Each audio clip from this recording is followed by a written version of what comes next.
Indian Polity by M. LAXMIKANT. Chapter 49. National Commission for BCs. Establishment of the Commission.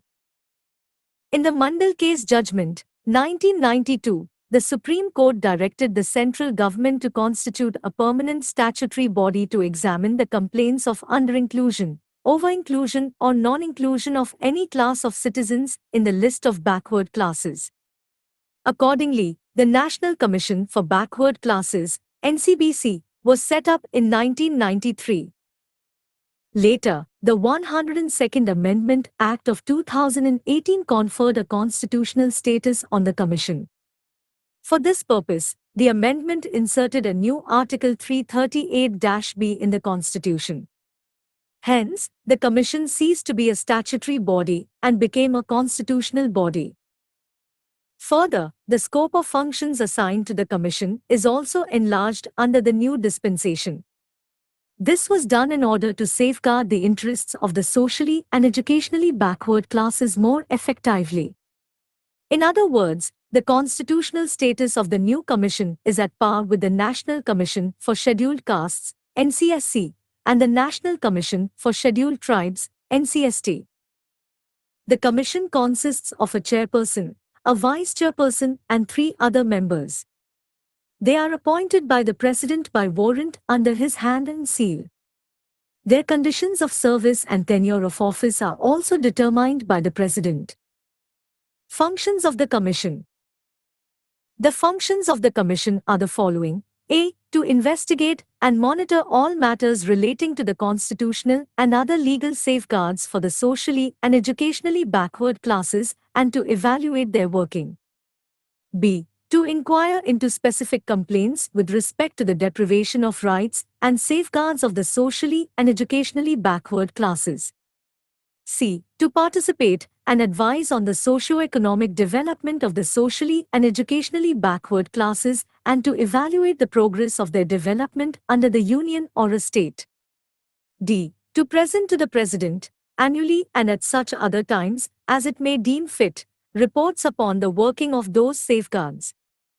E. To make recommendations as to the measures that should be taken by the Union or a state for the effective implementation of those safeguards and other measures for the protection, welfare and socio-economic development of the socially and educationally backward classes. F. To discharge such other functions in relation to the protection, welfare, development and advancement of the socially and educationally backward classes as the President may specify. Report of the Commission. The Commission presents an annual report to the President. It can also submit a report as and when it thinks necessary. The President places all such reports before the Parliament, along with a memorandum explaining the action taken on the recommendations made by the Commission. The memorandum should also contain the reasons for the non-acceptance of any of such recommendations. The President also forwards any report of the Commission pertaining to a state government to the state government. The government places it before the state legislature, along with a memorandum explaining the action taken on the recommendations of the Commission. The memorandum should also contain the reasons for the non-acceptance of any of such recommendations. Powers of the Commission. The Commission is vested with the power to regulate its own procedure.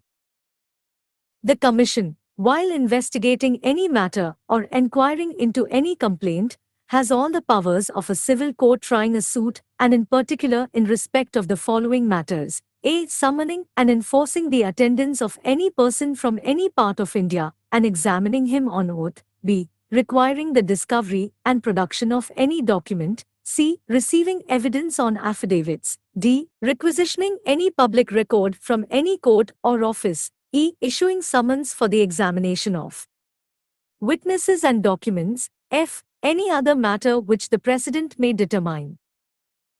The central government and the state governments are required to consult the Commission on all major policy matters affecting the socially and educationally backward classes.